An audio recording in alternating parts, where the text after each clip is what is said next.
Hace unos 13.500 millones de años, materia, energía, tiempo y espacio tuvieron su origen en lo que se conoce como el Big Bang. El relato de estas características fundamentales de nuestro universo se llama física. Unos 300.000 años después de su aparición, materia y energía empezaron a conglutinarse en estructuras complejas, llamadas átomos, que después se combinaron en moléculas.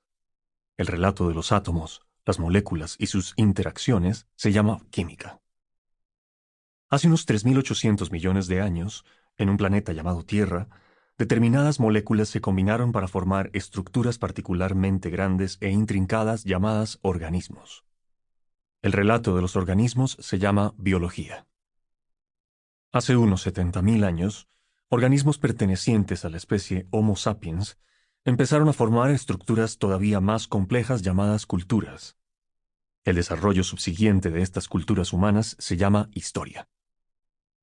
Tres revoluciones importantes conformaron el curso de la historia. La revolución cognitiva marcó el inicio de la historia hace unos 70.000 años. La revolución agrícola la aceleró hace unos 12.000 años.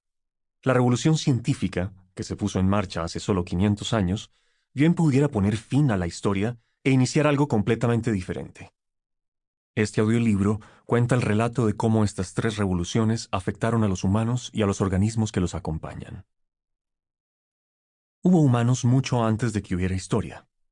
Animales muy parecidos a los humanos modernos aparecieron por primera vez hace unos 2,5 millones de años. Pero, durante innumerables generaciones, no destacaron de entre la miríada de otros organismos con los que compartían sus hábitats. En una excursión por África Oriental hace 2 millones de años, bien pudiéramos haber encontrado un reparto familiar de personajes humanos.